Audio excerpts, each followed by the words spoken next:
Students, we will learn numerical problems of chapter 6. Chapter 6 about heat and thermodynamics. 6.1 problem is a gas occupies 6 liter of volume at pressure of 12 atm. What will be the volume of the gas if pressure is increased to 2.0 atmospheric pressure? So, assuming that the temperature remains constant. Initial pressure given is 12 atm and initial volume is V1 6 liter. Final pressure is 12 14 atm and final volume is V2. Boyle's law हम इस्तेमाल करेंगे क्योंकि हमारे पास जो condition है वो है temperature remains constant and volume जो है वो चेंज हो रहा है वो हमने फाइंड करने so Boyle's law at constant temperature is P1 V1 is equal to P2 V2 या दूसरे लफ्जों में कहते हैं कि product of pressure and volume remain constant at any point for an ideal gas so यहाँ पर हमारे पास P1 V1 over P2 is equal to volume 2 values put करेंगे इसमें और हमारे पास रिक्वायर्ड वॉल्यूम आ रहा है 5.14 litre. Next, 6.2 numerical in a vacuum chamber which is connected to a cryogenic pump pressure as low as 1 nanopascal is attained. Calculate number of molecules in one millimeter cube vessel at this pressure and temperature of 300 Kelvin. इसमें given data हमारे पास सबसे पहले तो pressure है pressure is low which is 1 nanopascal या इसको 1 10 power minus 9 pascal कहेंगे और volume है 1 meter cube. So temperature is 300 Kelvin. Number of molecules हमने फाइंड करने हैं तो इसमें हम सिंपल जो आइडियल गैस रिलेशन है हमारे पास P V is equal to N k B T ये अप्लाई करेंगे और यहाँ से एन जो है नंबर ऑफ मॉलिक्यूल्स फाइंड कर लेंगे so P V over K B temperature से इसको मल्टीप्लाई करेंगे हमारे पास नंबर ऑफ मॉलिक्यूल्स का रेशो आ रहा है और इसमें प्रेशर की वैल्यू गिवन है वॉल्यूम भी गिवन है और टेम्परेचर की वैल्यू भी गिवन है K B is the Boltzmann constant Boltzmann constant for ideal gas इसकी वैल्यू होती है 1.38 10 power minus 23 joule per kelvin तो ये वैल्यूज इसमें पुट करेंगे और नंबर ऑफ मॉलिक्यूल्स हमारे पास आ रहे हैं 2.4 1 10 power 11 n is equal to 2.41 10 power 11 molecules. 6.3 numerical a gas undergoes a thermodynamic process in which it absorbs 500 joule of heat energy and performs 300 joule work on its surroundings. Calculate the change in internal energy of the gas. ये first law of thermodynamics की application है इसमें heat enter हो रही है system के अंदर और work done by the system है तो ये किस फॉर्म में होता है इंटरनल एनर्जी की फॉर्म में so you will find heat absorb हमारे पास गिवन है 500 जूल क्यू से इसको लिखा हुआ है और work done by the gas W is 300 joule find the change in internal energy delta U हमने फाइंड करना है using first law of thermodynamics delta U is equal to Q minus W ठीक है जी तो Q 500 है और W 300 और यहाँ से आपके पास एक चेंज इन इंटरनल एनर्जी आ रही है 200 जूल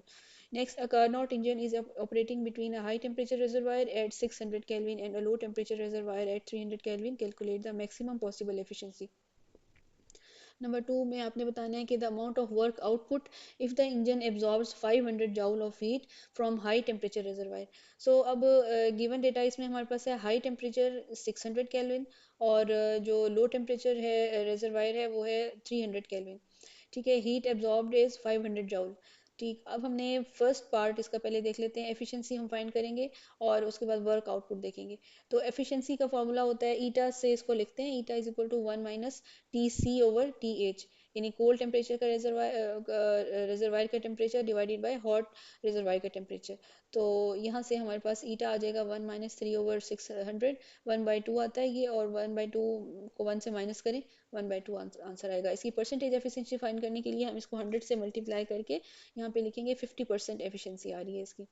कार्नोट इंजन की ठीक है और इसके बाद एफिशिएंसी का एक और रिलेशन हमारे पास है work done over heat absorbed ठीक है जी W ओवर क्यू एच यहाँ से हम वर्क डन फाइंड कर लेते हैं आउटपुट वर्क हमारे पास आ जाएगा ईटा मल्टीप्लाई क्यू एच और इसको मल्टीप्लाई करें 500 से जो एफिशिएंसी आई थी 1/2 या 0.5 तो 250 joule is the output work A refrigerator extracts 1200 joule of heat from its interior. Interior का मतलब क्या है उसका कोल्ड रिजर्वायर और ये रिलीज करता है एटमॉस्फेयर में 1800 joule of heat to the surrounding environment the hot reservoir इसको कहते हैं तो during each cycle calculate the work input required पर साइकिल और coefficient of performance of the refrigerator so इसमें हमारे पास जो गिवन डेटा है heat extracted from cold reservoir QC इसको लिखेंगे 1200 जूल है heat rejected to the hot reservoir is 1800 joule अब वर्क आउटपुट इनपुट फाइंड करने के लिए हमारे पास जो रिलेशन है क्यू हीट जो Q H is equal to Q C plus W ठीक है और या इसको हम लिख सकते हैं कि work done is equal to Q H minus Q C यहाँ से वैल्यूज डिफरेंस निकाल लें, 1800 minus 1200, 600 joule is the work input required पर साइकिल। और कोफिशिएंट ऑफ परफॉर्मेंस जो है उसका जो Q C over W for refrigerator, यहाँ से हम क्यू सी जो कोल्ड टेम्परेचर रिजर्वायर है 1200 divided by work done is 600, तो यहाँ से आपके पास कोफिशिएंट ऑफ परफॉर्मेंस जो है वो 2 आ रहा है। Calculate the entropy change when 1 mole of ice at 0 degree Celsius melts to form liquid water at the same temperature. Number of moles given है यहाँ पर 1 मोल है, और हीट ऑफ फ्यूजन जो है आइस की है 6.01 10 पावर 3 जाउल पर मोल। टेम्परेचर कितना है जिसके ऊपर ये मेल्ट हो रही है, 0 डिग्री सेल्सियस है, इसको केल्विन में हम लिखेंगे 273 केल्विन। सो अब हमने फाइंड करना है चेंज इन एंट्रोपी फाइंड करनी है, और इसमें हम ये देखेंगे कि सबसे पहले जो हीट इसने एब्जॉर्ब की है ड्यूरिंग मेल्टिंग, तो उसको हम नंबर ऑफ मोल्स को मल्टीप्लाई करते हैं लेटेंट हीट ऑफ फ्यूजन के साथ, एन एल एफ के साथ, Q is equal to N L F. तो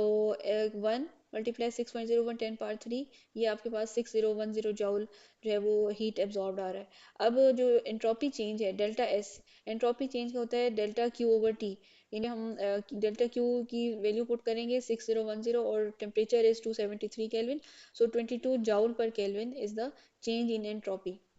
6.7 numerical. A gas occupies 400 milliliter at 20 degree Celsius. What volume will it occupy at 80 degree Celsius? Assuming constant pressure. अच्छा, इसमें condition हमारे पास क्या है, प्रेशर इज कांस्टेंट, और gas के लिए हम इसके यहाँ पर चार्ल्स लॉ अप्लाई करेंगे, और initial volume is V1 400 millilitre and initial temperature is 20 degree Celsius. इसको आप केल्विन में कन्वर्ट कर लें, 273 ऐड करें इसके अंदर तो 293 केल्विन आ जाता है। Final temperature T2 is 80 degree Celsius, इसको भी केल्विन में कन्वर्ट करें 353 केल्विन आएगा। तो वॉल्यूम फाइंड करने के लिए हमने चार सोल्यूशन यूज़ करना है। फॉर कांस्टेंट प्रेशर उसका हमारे पास होता है V1 over T1 is equal to V2 over T2। ठीक है जी, तो यहाँ से V2 फाइंड करेंगे, क्रॉस मल्टीप्लाई करके T टेम्परेचर को दूसरी साइड पे मल्टीप्लाई कर लें, और V2 की वैल्यू आपके पास आ रही है 482 मिलीलीटर। ठीक है जी, volume is 482 millilitre assuming constant pressure. A gas has a pressure of 2 atm at 300 Kelvin. What pressure will it have at 450 Kelvin assuming constant volume?